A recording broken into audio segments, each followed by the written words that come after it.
지구상에는 여러 나라들이 있죠. 근데 나라마다 다 법을 가지고 있습니다.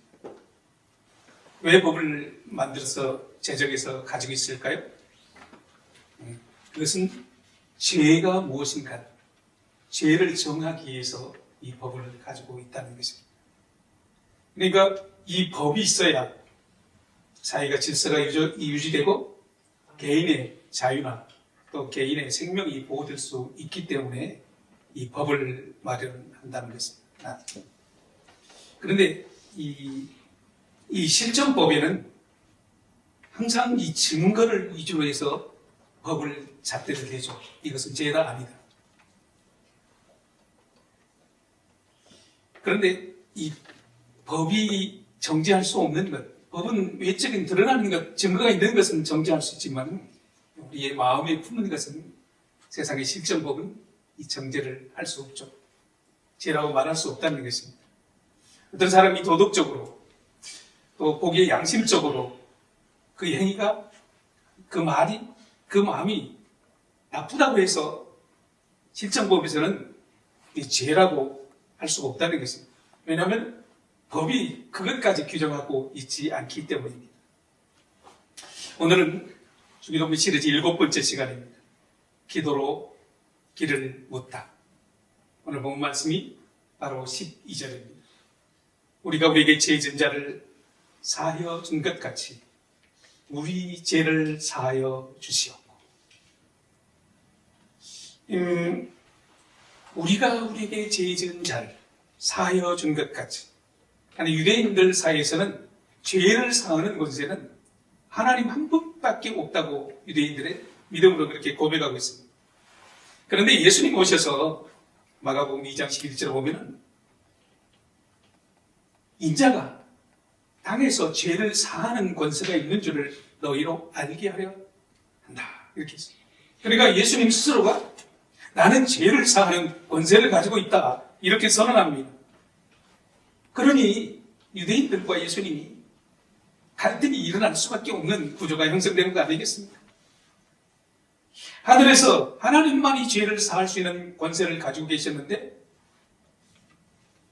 땅에로 오신 육신의 몸을 입고 오신 예수 그리스도가 이 땅 속에서 나는 죄를 사하는 권세를 가지고 있다. 이렇게 말씀하신다는 거죠. 그러니까 죄 사하는 권세가 하늘에서 땅으로 내려온 거죠. 우리 예수님을 통해서. 그래서 예수님께서 이렇게 기도를 가르치죠. 주기도문을 통해서 우리가 우리에게 죄 지은 자를 사하여 준 것. 누가요? 내가 우리에게, 내가 내 이웃에게 죄 지은 자를 사하여 준 것. 이 권세가, 하나님의 죄 사하는 권세가, 하나님이 가지고 계셨던 권세가 사람에게 내려온 거예요. 우리에게 내려온 거예요. 그럼 우리는 죄를 사할 수 있는 권세를 가지고 있다? 없다? 있다. 그렇지 아니겠습니까? 그러니까 예수 믿는 사람, 특별히 우리라는 말씀을 통해서 이 교회 공동체는 아름답고 놀라운 특별한 은혜를 가지고 있는데 그것이 죄를 사하는 권세를 교회 공동체, 우리가 가지고 있던 하나님의 선물을 우리는 누리고 있다는 것입니다. 주기도문을 자세히 보세요. 주기도문은 개인 기도가 아닙니다. 공동체 기도예요. 주기도문 안에는 우리라는 말이 계속 반복되는 거죠. 우리가, 우리에게, 우리의 죄를, 우리를. 그러니까 주기도문은 나 개인보다도 이 공동체, 이 복수적인 표현을 통해서 예수님께서 그 기도를 가르치고 있는 의미가 있다는 것입니다.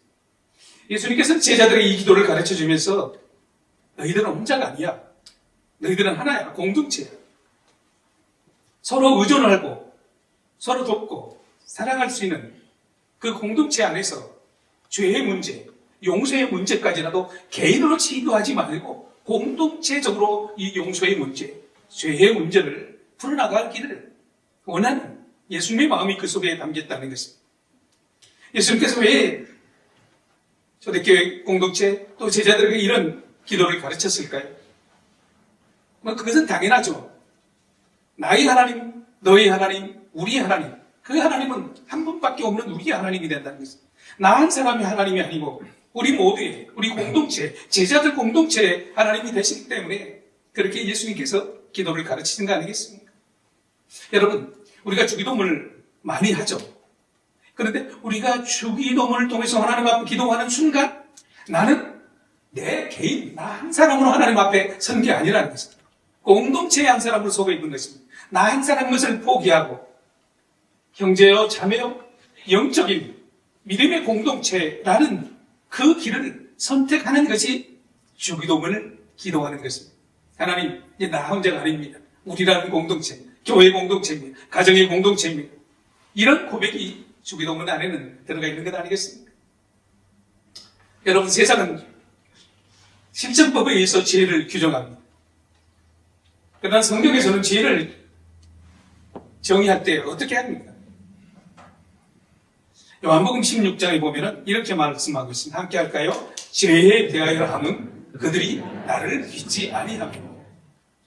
그러니까 성경은 죄에 대해서는 하나님과 어떤 관계냐, 이것에 따라서 하나님은 죄를 정의한다는 것입니다. 나를 믿지 않는 것이다. 하나님과 어떤 관계인가에 따라서 죄를 정의하고 있다는 것입니다. 그러면 그것만 그럴까요? 나와 아내와, 나와 자녀와, 그리고 교회 공동체 한 사람 한 사람, 그리고 부모와 자녀, 그 속에서 지금 어떤 관계로 살아가고 있느냐 따라서 죄가 총재가 된다는 것입니다. 그러니까 하나님을 믿지 않는 것이 죄라고 그랬죠. 아내를 믿지 않는 것이 죄가 되는 거죠. 하나님께서 맺어준 한 몸인데 자녀를 사랑하지 않는 것이 죄가 되는 거예요. 하나님께서 보내주신 선물인데 공동체의 한 사람 한 사람을 사랑하지 않는 것은 죄가 된다는 거예요. 왜냐하면 하나님의 몸된 지체가 우리 한 사람 한 사람이기 때문 아니겠습니까? 그러니까 죄는 사람과의 관계가 깨트려지는 것이에요. 물론 먼저 하나님과 관계가 깨트려지는 게 죄지만 그 너머에는 사람과의 관계가 깨트려진 것까지 죄라 이렇게 죄가 성립되게 되는 거 아니겠습니까? 그래서 하나님께서는 죄를 용서하실 때 언제나 그 관계 회복의 관점에서 죄를 용서하시고 그 회복의 관점으로 이끄셔서 그 죄를 용서할 수 있도록 역사하시는 것을 볼 수가 있습니다. 우리가 창세기 3장 잘 보면 잘 알죠. 아담과 하와가 하나님 앞에 범죄하였습니다. 범죄한 이후에 그들은 어떻게 했습니까? 하나님의 낯을 피해 도망가는 거죠. 또 부끄러워서 옷을 입는 것 보게 되는 거 아니겠습니까? 그러니까 죄는 하나님을 피하게 되는 결과가 나는데 선악과를 알고 먹고 나서 그들은 하나님과 관계가 하나님을 피하는 관계로 만들어져요. 자동으로. 이게 죄가 아니겠습니까? 깨어진 관계. 하나님과 그 전에 좋던 관계.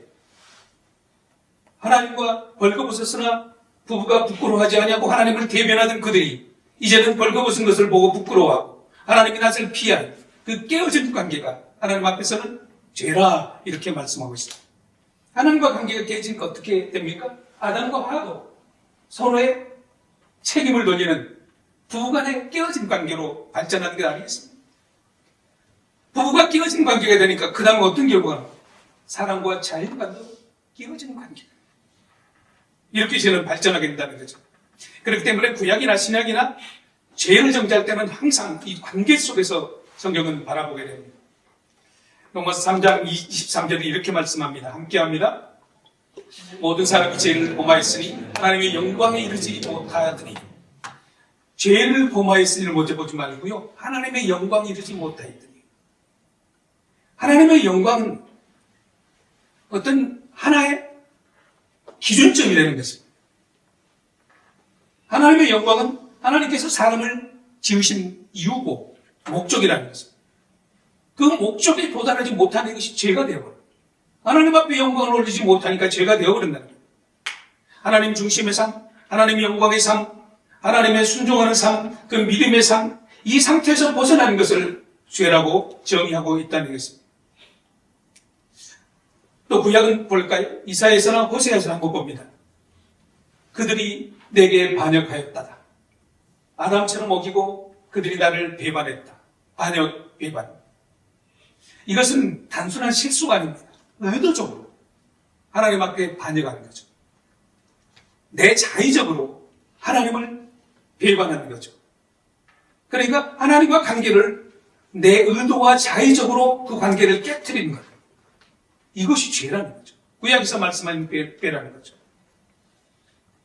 또 한 번 더 볼까요? 로마서 1장 21절입니다. 로마서인데요. 하나님을 알되 하나님을 영화롭게도 하지 않으며 감사하지도 아니하. 그러니까 사람은 하나님을 영화롭게 하라고 하나님께서 지으셨다는 것입니다. 하나님 앞에 감사하며 살도록 지으셨다는 것입니다. 그러니까 영화롭게도 감사하지도 아니하니까 결국은 그 목적이 상실돼요.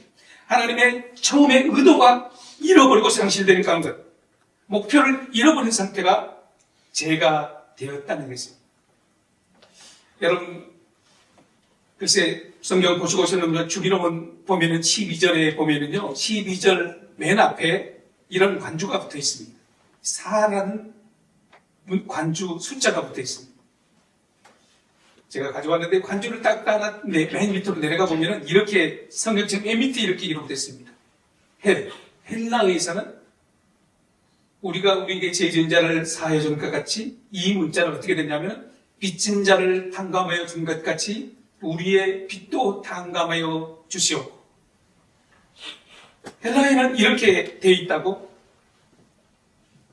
그러니까 특별히 마태복음, 이 마태가 기록한 의도는 무엇일까? 이렇게 생각해 봅니다. 그러니까 다른 성경에서는 이 관주 속의 죄를 마태복음에서는 빚이라, 그 빚 채무라 얘기한다는 거죠. 그러니까 이 죄를 채무 상태가 해결되지 않는 것. 내가 채권자이든 간에 채무자이든지 간에 이 상태가 해결되지 않은 그것을 해결해야 될 상태에 놓여 있는 이 상태를 죄 가운데 있다. 이렇게 얘기하고 있습니다. 다윗이 시편 51편을 보면 이렇게 얘기하고 있습니다. 내가 주께만 범죄하여 주의 목전에 악을 행하였으니 주께서 말씀하실 때에 의롭시다 하고 주께서 심판하실 때에 순전하시다 하리이다. 하나님, 내가 주께만 범죄하였나이다. 이 51편의 말씀은 다윗의 죄는 엄밀하게 얘기하면 하나님과 관계가 없는지, 왜냐하면 밧세바 우리의 아내를 범하고 그 가정을 깨뜨리고 남편을 죽게 하고, 그러면 그 가정에 밧세바 우리아에게 그 가정의 죄를 범했다면은 다윗은 먼저 그 가정에 우리아에게 또 밧세바에게 용서를 빌어야 되는데 다윗은 그렇게 기도하지 않았어요. 먼저 하나님 앞에 하나님과 관계가 깨어진 것에 대해서 그 관계를 회복해달라고 다윗은 먼저 기도를 드렸다는 거죠. 그러니까 쉽게 말하면 이 범죄 이전에 이미 다윗은 하나님과 깨어진 관계가 들어왔기 때문에 이 결과가 나타나는 것입니다. 그래서 다윗은 하나님 앞에 먼저 그렇게 기도했던 것 아니겠습니까? 말씀드렸듯이 주기도문은 공동체 기도입니다. 우리가 함께 드리는 공동 기도는 우리가 우리에게 죄 지은 죄를 사하여 준 것까지. 여러분, 이 죄를 죄로 해석하든 번역하든 채무로 번역하든지 간에 이 초대교회 교우들에게는, 제자들에게는 이 기도가 너무너무 현실적이고 마음에 확 닫아올 수밖에 없었다는 것입니다. 학자들은 예수님의 시대를 한마디로 이렇게 얘기합니다. 부채에 덫에 걸린 사회. 요새 사기도, 요새 세상도 은행에 빚을 조금도 안 가지고 있는 사람은 없죠. 크레딧 카드를 쓰는 사람도 한 달 동안은 그 채무잖아요. 그런데 그 시대는 더 있다는 거죠. 대다수의 가난한 사람들은 그 토지를 그 부자들에게 빼앗기고 소장농으로 살면서 이 채권자인 지주에게 소유되고 채무의 노예화되었던 그 시대가 바로 초대교회 그 당시라고 얘기를 합니다. 그러니까 권력자들은 이 채권자들과 또 채무자인 이 소시민들 사이에 끊임없는 갈등, 불화, 불만, 이것이 있을 수밖에 없는 것이 초대교회의 모습이었다는 것이죠. 여러분, 이 초대교회 고대 근동 사회에서는 이 채무라는 것이, 빚이라는 것이 단순히 어떤 얼마를 빚졌느냐 이 문제가 아니라는 것입니다. 거기서 넘어가서 어떤 결과가 나올까요? 이 채권과 채무자의 관계는 서로 간에 뭐랄까요? 채무자는 채권자에게 종속될 수밖에 없는 그런 사회 구조였다는 것입니다. 왜냐하면 채무자가 채권자에게 그 채무를 다 변상할 수 없는 경제적인 환경 속에 놓여 있기 때문에 늘 채권자에게 채무자는 쉽게 말해 죽어 주눅들려 사는 그런 사회였다는 거예요. 채권자가 기침만 해도 그냥 벌벌 떨 수밖에 없는 그런 사회라는 거예요. 그 사회 속에서는 관계가 깨어지는 거죠. 정상적인 인간과 인간관계가 형성될 수 없는 거죠. 그런데 한번 생각해 보십시다. 그 채무자와 채권자가 교회 안으로 들어왔다고 생각해 봅시다. 교회 안에 누구는 채권자요, 누구는 채무자. 이러면 그 공동체가 건강한 공동체가 되겠습니다. 채무자가 그 안에서 그 채권자를 보는 순간, 그러니까 교회 공동체까지 이 채무의 덫으로 인해서 건강한 공동체를 만들 수 없는 그 사회. 바로 예수 공동체, 교회 공동체도 이런 관계가 있다는 것입니다. 그러니까 단순히 물질, 빚을 얼마 졌느냐 이 문제가 아니라는 거죠. 그래서 이 기도를 가르치는 이것은 예수님의 의도가 있는 거예요. 공동체 안에서 이 관계 회복을 하라는 것입니다. 건강한 공동체로 회복을 주는 거라는 것이 예수님께서 이 기도를 가르쳐준 이유라는 것입니다. 마태가 굳이 이 법정 용어인 죄라는 단어 대신 이 경제 용어인 채무라고 쓴 것은 아마도 그 시대의 사회상에서 의도가 다분히 있지 않는가 그렇게 생각해 봅니다. 이 채권과 채무가 건강한 하나님의 나라의 형성과 하나님의 나라의 발전이 얼마만큼 파괴하고 가로막고 있는 것을 보았기 때문에 예수님은 그렇게 가르쳤고 마태는 예수님의 그 의도를 명확하게 깨닫고 채무라고 기록했을 것입니다. 우리가 우리에게 제자를 사여준 것 같이 이 사하는 탕감하는 상호 탕감하는 이 기도는 교회 안에서 이제 우리는 자유자, 이제 우리는 그 관계가 회복되었다는 선언의 기도라고 얘기할 수 있습니다. 여러분, 이 선언은 누가 먼저 해야 되겠습니까? 채무자가 나 이제 빚 없어 이렇게 얘기할 수 있겠습니까? 채권자가 먼저 손해를 감수하고 꼭 물질적인 부분은 아니라도 마음의 빛이라도 먼저 내가 마음을 열고 감수하고 탕감해 줄 때 비로소 채무자는 그 수치에서 해방될 수 있고 그 억압에서 해방될 수 있다는 것입니다. 그럴 때만이 채권자가 그렇게 행할 때만이 그 공동체 안에는 올바른 식탁, 행복한 식탁, 믿음의 식탁의 교제가 정상적으로 이루어지는 것 아니겠습니까? 그때야 비로소 형제라는 그 의미도 다시 회복되고 신뢰가 관계가 쌓여되고 하나님의 공동체는 건강해지고 하나님의 나라는 더 확장되어 갈 수 있는 그런 기도였다는 것입니다. 그렇기 때문에 이 기도는 단순하게 제 문제가 아니라 공동체 회복에 의한 회복에 관한 회복을 구하는 기도였다는 것입니다. 여러분,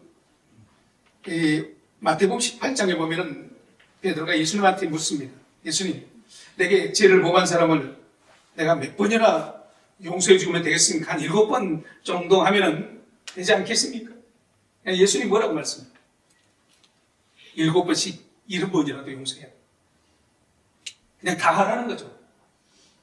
아예 생각도 말하는 거죠. 풍치로 말하는 거죠. 그런데 이 얘기를 하면서 천국은 이런 사람의 것이다. 이렇게 얘기하는 거예요. 하나님의 나라는 이런 것이다. 교회 공동체는 이런 것이다. 가정 공동체는 이런 것이다. 재물을 생각하지 말라는 거죠. 아예 기억도 하지 말라는 거죠. 70번씩 7번. 그러면서 예수님이 그런 얘기를 해요. 예를 들어서, 비유를 들어서 어떤 사람이 1만 달란트 빚졌다. 1만 달란트가 지금으로 계산하면 10조 된대요. 10조 정도를 내가 빚을 졌는데 탕감해 줬어요. 그런데 탕감받은 사람이 한 데나리, 1,000만 원 정도 빚진 사람에게 그걸 탕감해 주지 않는 거예요. 사부가 5개로 데려가 감옥에 고소해요. 5개 가도. 그러니까 예수님이 분노하십니다. 이럴 수가 있느냐 세상에. 나는 10조를 탕감해 줬는데 1,000만 원을 탕감 못 해줘? 이런 의미 아니겠습니까? 32절에 보면 그렇게 얘기하는 거죠. 여러분, 바울은 이 골로새 2장 14절에 그렇게 얘기합니다. 죄를 채무자가 채권자에게 그 문서로 쓴 문서라는 거죠. 죄, 빛의 문서는 이 법에서 허가되는 법의 구속력이 있는 문서라고 그렇게 얘기를 하고 있습니다. 그런데 그 문서를 우리 예수님이 십자가에 못 박혀 죽으시면서 불태워버렸다. 없애버렸다. 그러니까 나도 너도 우리도 누구도 채권자가 아니고 채무자도 아니고 우리는 형제요 자매요 믿음의 공동체라고 그렇게 가르치고 있습니다. 왜냐하면 예수님이 십자가에 못 박혀 죽으심으로 말미암아 그 문서는 효력이 상실되어 버렸다. 법정에서 아무 의미가 없다는 것입니다. 우리의 그동안 묻고 있던 우리의 손발을 묻고 있던 마음을 묻고 있던 그 문서가 우리를 고발했던 그 문서가 십자가를 지는 순간 말소되었고 철회되었고 상실되어 버린 그 사건이 바로 우리 주님 예수 그리스도의 십자가 사건이라는 것입니다. 주님께서는 또 마태는 왜 이 죄를 빛이라고 표현하며 기도하게 하셨을까요? 그 죄의 빛은 1만 달란트는 내가 평생을 벌어도 그래서 우리 중에는 아마도 벌 수 있는 분도 있을 줄 믿습니다. 아멘도 안 하시면 또 나이 나는 기대도 못하네. 예. 그런 빛을 탕감받았다는 것입니다. 도저히 탕감받을 수 없는 상황. 이런 사람이 어떤 사람일까요? 그런 사람 가끔 있죠. 그래, 나 정도는 다른 사람과 비교해서 교회 안에서도 서열을 만들어내고, 높고 낮음을 만들어내고, 지혜를 자랑하고, 물질을 자랑하는 사람. 이런 사람들은 영이 파괴되어 버리는 거예요. 하나님과 관계가 깨어져 버렸다는 것입니다. 여러분, 10조를 빚진 사람은 그 채권자 앞에서 어떻게 살아드리겠습니까? 다시 말해서 우리가 하나님 앞에서 우리는 아무리 내가 그 의로움으로 내 열심으로 돈을 번다. 쉽게 말해 내 의로움을 채워서 하나님 앞에 거룩하게 하나님 앞에 죄 없다 설 수 있다. 이렇게 생각하는 거죠. 안 되는 것은. 그러니까 채권자는요. 채무자는 채권자 앞에서 채권자인 우리 하나님 앞에서 하나님 내가 암만 하려고 안 됩니다. 내가 암만 갚으려고 안 됩니다. 쉽게 말해서 내가 암만 의롭게 되려고 해도 안 됩니다. 하나님 나는 가망이 없습니다. 나는 무력한 자입니다. 예수님의 십자가 아니면 도저히 문제 해결할 수 없는 사람입니다. 이 고백을 가지고 나가는 사람이 이 주기도문이요 믿음의 사람이요 하나님과 관계가 회복된다는 거죠. 하나님 주님이 탕감해 주시지 않으면 나는 살 수가 없습니다. 살아드릴 수가 없습니다. 이 사람이 한 데나리온 1,000만 원 빚진 사람 찾아가서 멱살 잡겠습니다. 하나님으로부터 내가 용서받은 그 경험이 있는 사람은 용서할 수 있어요. 그런데 용서의 경험이 없는 사람은 다른 사람 용서할 수 없어요.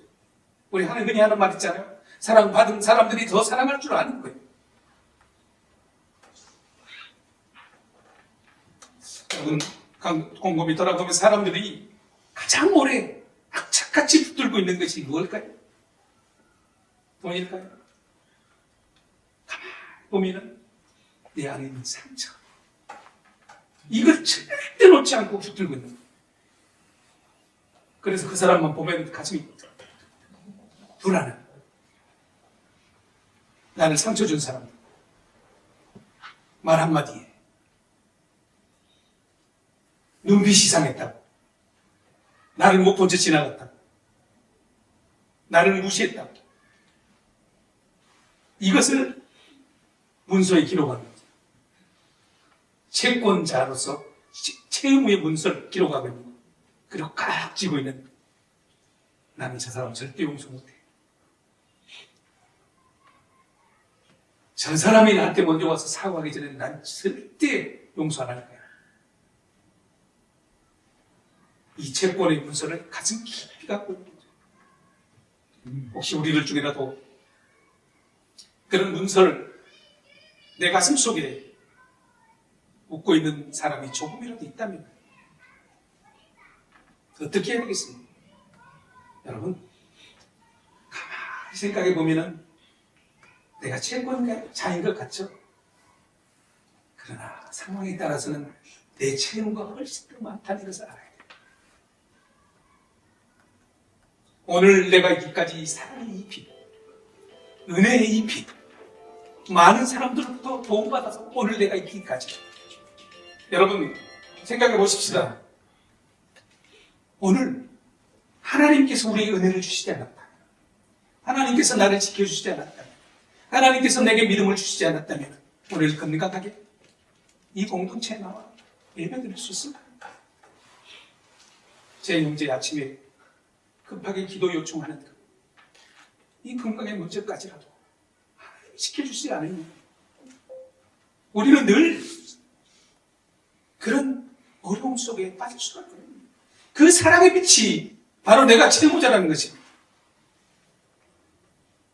그래서 많은 사람들은 지금도 그 채무와 채권에 올매 얽혀서 편하게 잠 못 들고 불안하고 두렵고 심령의 괴로움을 가지고 있는 사람들이 얼마나 많습니까? 사랑하는 교회 여러분, 혹여라도 여러분 삶 속에서 이 채권자의, 이 채무의 문서를 가지고 있는 분이 있다면 오늘 하나님 여러분에게 말씀하시는 순간 그 문서를 하나님 앞에 예수의 십자가 앞에 내려놓고 좀 불태워버렸으면 좋겠습니다. 왜냐하면 나는 하나님의 사람이기 때문에, 나는 10조를 탕감받은 사람이기 때문에 나는 충분히 그럴 수 있다는 것입니다. 그러면서 하나님 앞에는 솔직하게 얘기하세요. 하나님, 내가 괴롭습니다. 용서하기가 참 힘듭니다. 사랑하기가 참 힘듭니다. 그럼에도 불구하고 하나님 앞에 가지고 나왔습니다. 이제는 더 이상 이 문서를 내가 쥐고 있지 않겠습니다. 그냥 주님의 앞에 내려놓습니다. 이렇게 하나님 앞에 내려놓는 순간 내 마음, 내 가슴은, 내 심령은 알지 못한 하나님의 평안으로 채워질 줄로 믿습니다. 그 쓴뿌리가 해결된다는 것입니다. 여러분, 탕감받은 자가 다른 사람의 채권 그 문서를 가지고 있을 수 있을까요? 용서받았기 때문에 당연하게 용서하는, 내가 더 많은 그 채무를 탕감받았기 때문에 그렇게 할 수 있는 건 아니겠어요? 제 얘기를 해서 좀 죄송합니다. 저는 주님을 만나기 전에 제 장애가 늘 부모님 탓이라고 생각했어요.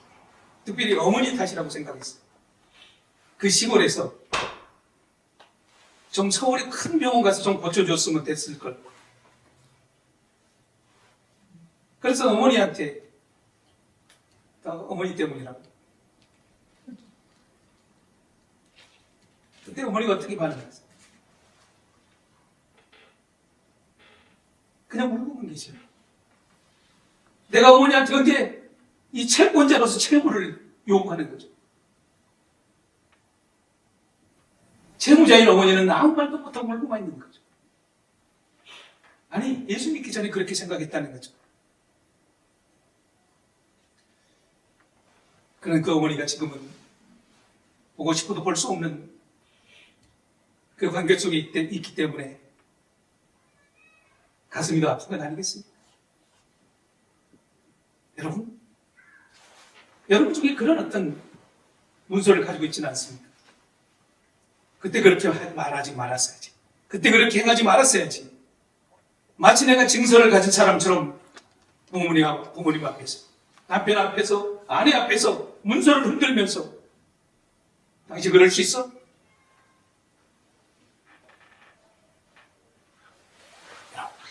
돌아보십시오. 나 외에 다른 사람, 어쩌면 그 사람은 그 환경 속에서, 아니 내 어머니는 그 환경 속에서 가난했던 시골에서 그것이 최선이었습니다.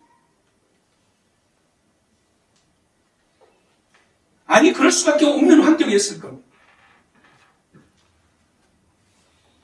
우리가 이 채무자에게 그 환경을 알아줘야 돼요. 이해해야 된다는 거죠. 이 시대를 살아가는 많은 사람들이 바로 그렇게 살아가는 사람들이 너무 많다는 거죠. 여전히 문서를 들고 흔들리면서 부모를 용서하지 못하고 어머니를 용서하지 못하고 아내에게 꿍한 마음, 남편에게 꿍한 마음을 가지고 교우들 중에 함께 예배드리는 교우들 중에 꿍한 마음을 가지고 그 증서를 가지고 언젠가는 그걸 씌워 먹어야지. 그걸 가지고 있다면 어떻게 되겠습니까? 내 마음이 평안하겠습니까? 빨리 그 증서를 태워야죠. 여러분, 오늘 살아가는 모든 사람들은 나름대로 깊은 상처를 가지고 있습니다. 그리고 나름대로 이 속에는 아픈 그 감정이 있고 쓴뿌리가 있고 그런 나이가 아니겠습니까? 그러니까 그 사람도 나처럼 연약한 사람이라는 사람이에요. 우리 겉으로는 강한 것 같지만 속으로 울고 있는 그 사람의 마음을 알아줄 때 그 문서를 없애는 것 아니겠습니까? 마음 한 가지 한가운데 아직도 해결하지 못한 그 쓴뿌리 상처를 가지고 살아간다는 거예요.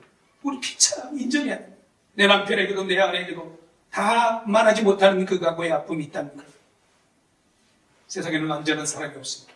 내 부모도 내 남편도 내 아내도 내 자녀도 또 공동체에는 우리 모두도 완전한 사람은 아무도 없다는 것입니다. 우리 공동체 안에 그렇지 않겠습니다. 서로에게 완전을 요구하지 않았으면 좋겠습니다. 실수할 수 있습니다. 약해질 수 있습니다. 넘어질 수 있습니다. 내가 그런 것처럼 상대방도 그렇게 당연히 그럴 가능성이 있다는 것입니다. 우리 모두는 한쪽 날개를 상해 날아가는 작은 새처럼 우리도 상한 상처를 안고 잘 날고 싶으나 날지 못하는 그 작은 새의 모습을 보면서 우리가 먼저 그 새의 상처를 치유해야 되지 않겠습니까? 오늘 성경은 이렇게 말씀합니다. 우리가 우리에게 죄진 자를 사하여 준 것 같이 우리 죄를 사하여 주시고 채무가 지배하지 않는 가정, 채무가 지배하지 않는 부부, 채무가 지배하지 않는 공동체라면 그 공동체를 위해서 오늘 기도를 가르쳐주는 거 아니겠습니까? 그 공동체의 회복을, 부부간의 회복을, 가정의 회복을, 공동체의 회복을 위해서 주님께서는 이 기도를 오늘 우리에게 가르치고 있는 것 아니겠습니까? 예수님은 우리로 하여금 그 용서를 마음껏 누리게 하려고 이 기도를 가르쳤습니다. 그런데요, 여러분, 누리라고만 가르치는 것이 아닙니다.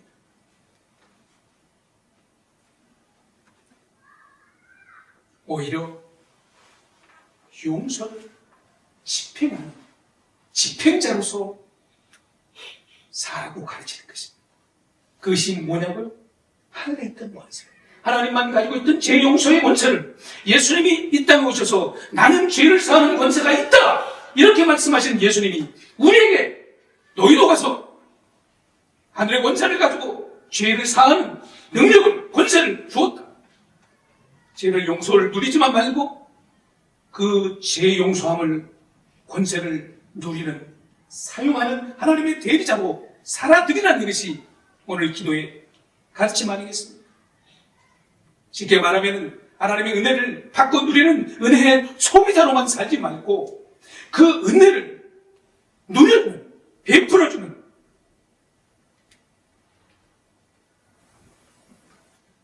재물을 탕감해주는 은혜의 전달자로 살아드리라는 것입니다. 오늘 하나님께서 오늘 우리에게 하시는 말씀 아니겠습니까? 사랑하는 교회 여러분, 마음에 조금이라도 감동이 있다면 그렇게 하십시오. 그것이 하나님이 원하시는 것입니다. 우리 다 같이 기도하십시오.